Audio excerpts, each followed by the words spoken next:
there, Helena here. So today I am going to share with you 3 reasons that static stretching is actually not doing you any favors and why I quit doing yoga after a decade and a half of being a devoted yogi practitioner.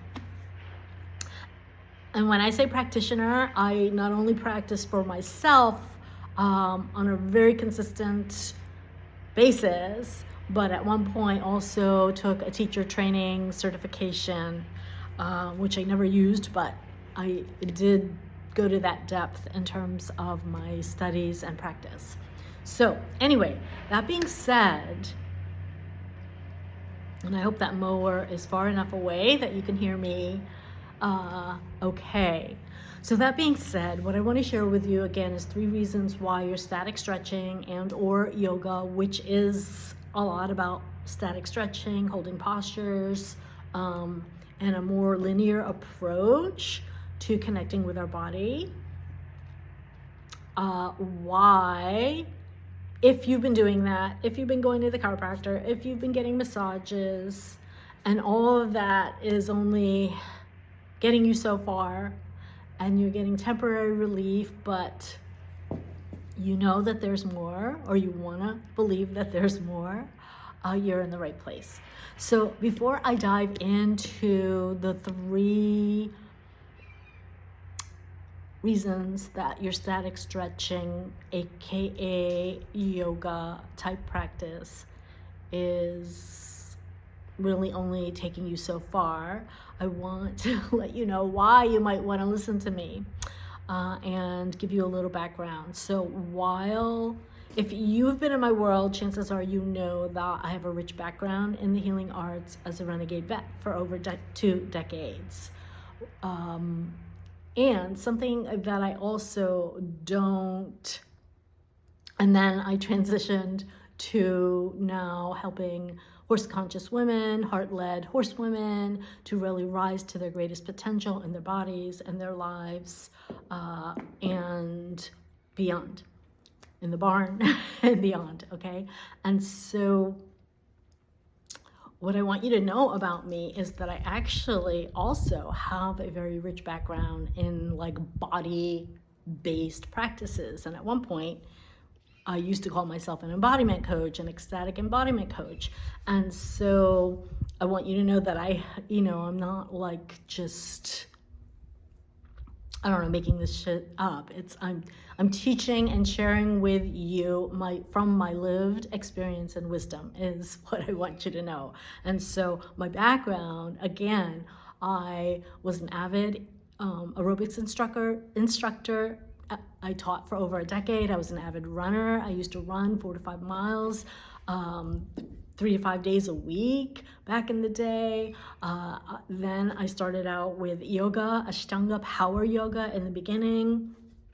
And then over the years, I learned that less is more. I also used to go to the chiropractor and get acupuncture and all the things. And what I have learned for myself, and even the horses showed this to me in my practice when I was still, practicing, was that less is more. That I could witness in them,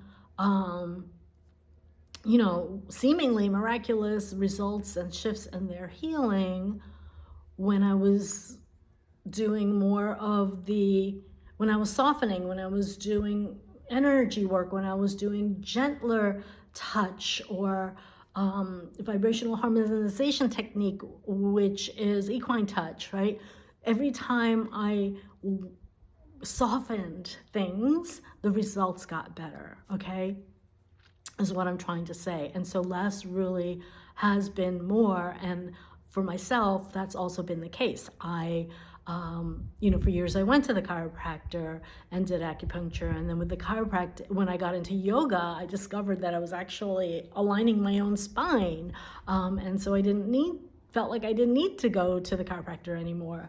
I used to get acupuncture regularly. And then when I started uncovering my intuitive gifts, I found that I was so sensitive that I actually couldn't tolerate the needles anymore. So I stopped doing that.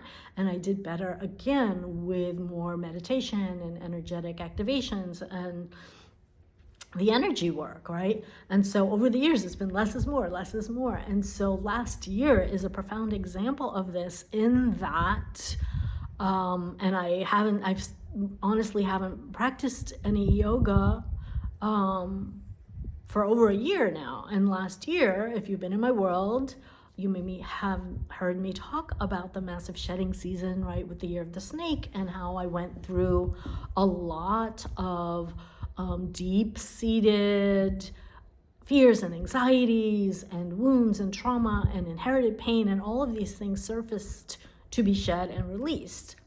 But the process wasn't exactly fun, and it brought up a lot of fear and anxiety. And of course, my equine loving mirror, Indigo, reflected that back to me big time. He became increasingly spooky and skittish, and there were a number of occasions I almost peed my pants.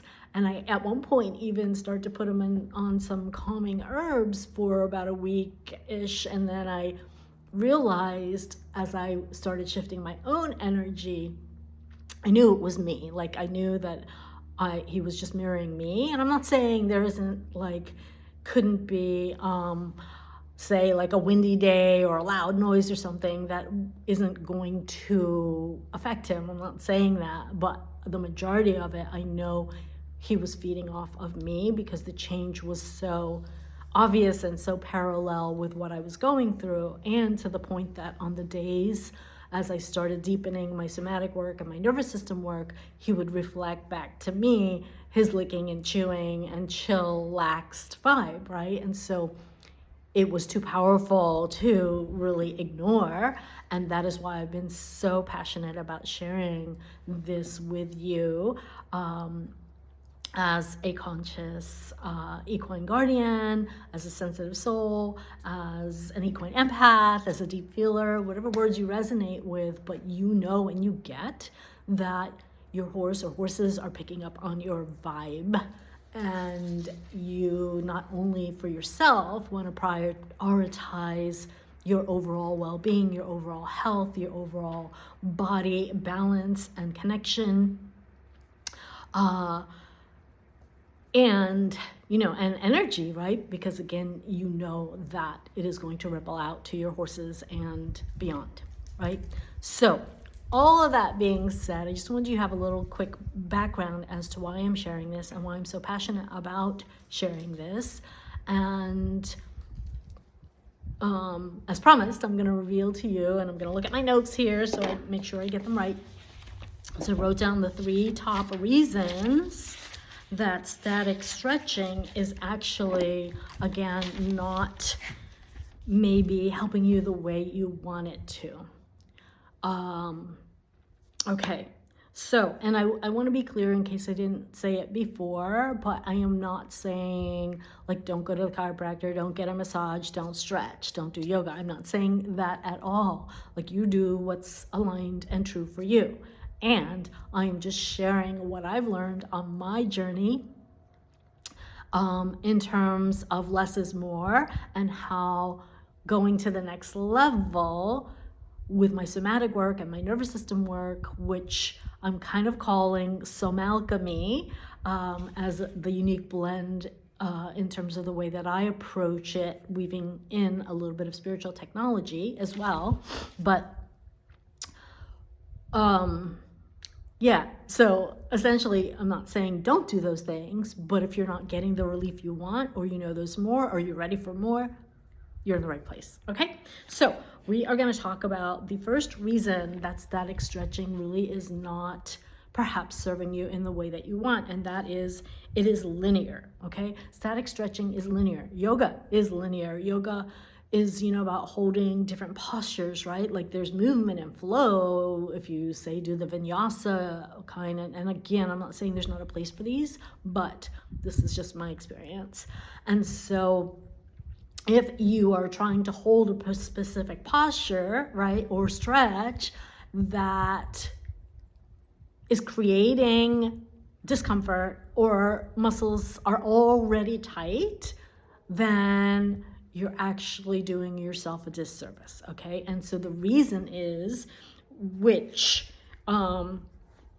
gets me to the second reason that static stretching is not helping you, the reason has to do with the tightness. If you have tight muscles, okay, or tension in your body, it's there because it is a safety mechanism, a protection mechanism from your nervous system.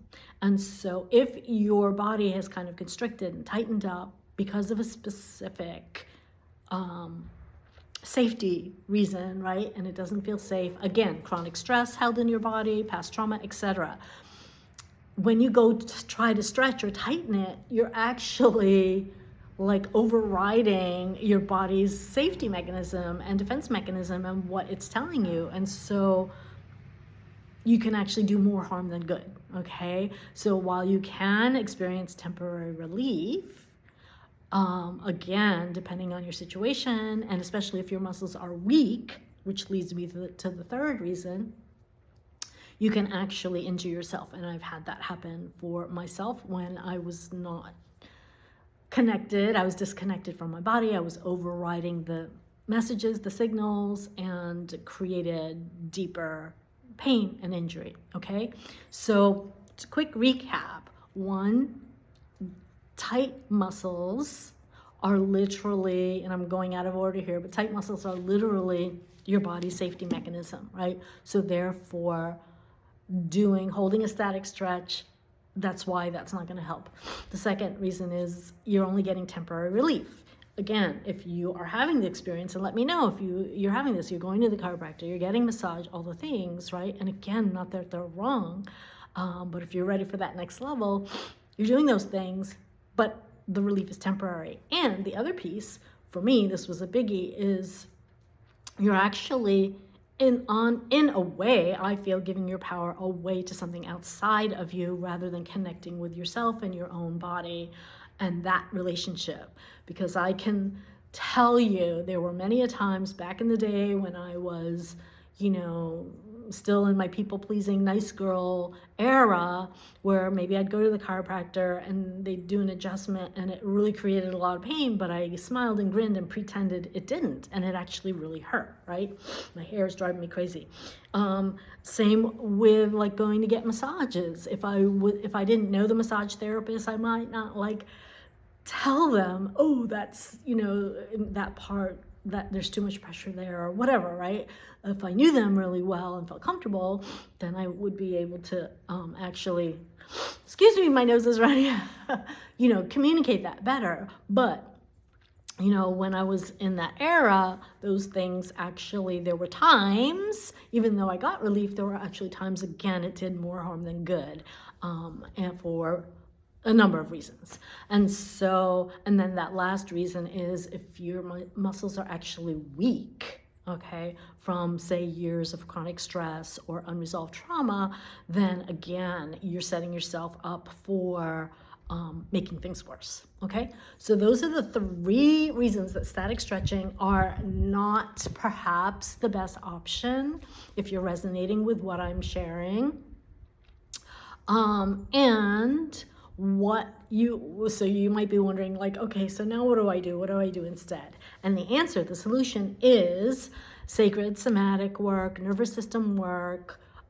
If you vibe with my vibe, what I call somasize or somalchemy, which is my own process based on working with a number of somatic teachers and nervous system teachers last year when I was deepening my practice, like bringing the top practices that have helped me, that I continue to do, and I'm still amazed at the things that are still happening. I shared in one of my past videos about the way I've been sleeping, how that's been shifting. I had, for the longest time, my right leg always felt longer than my left, and that's been really shifting. It's still not like completely, but it's been shifting.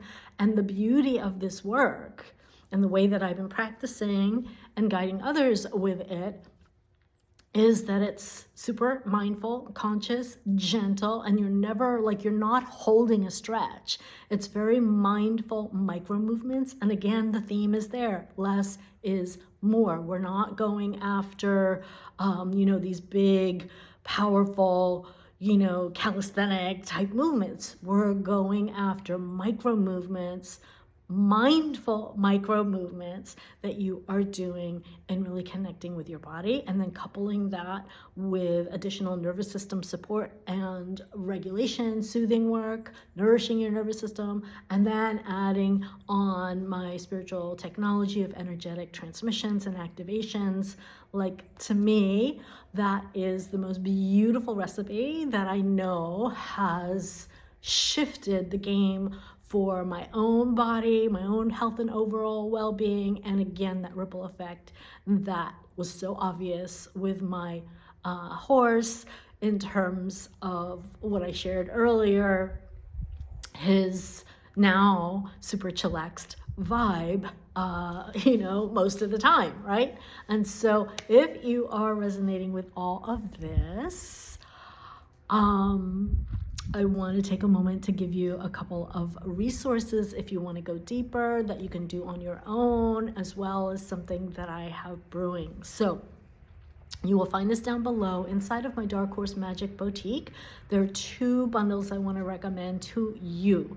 The first one is my EPONA'S ritual. It's a 5-step equine guardian check-in practice that is going to help you, again, check in with your body, cultivate the connection, and move through the different parts of the checklist to start shifting your vibe, right? And cleaning up your energy on your side of the street or the trail before you cross the threshold, and spending time with your horse, whether on the ground or on their back, okay? That's kind of like the basic foundational place to start.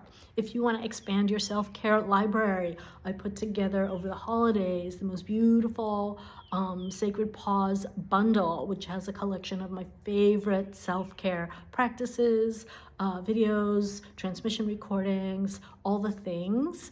And that is an immense value and something you can add to your library and kind of use as you feel called, and have like an expanded library of self-care practices if you're someone who's like, you want something new, or you're not sure what to do, to level up your self-care. So those 2 are available for you in the boutique. And right now, and I part of me doesn't want to quite let the cat out of the bag yet, but I'm so excited about this.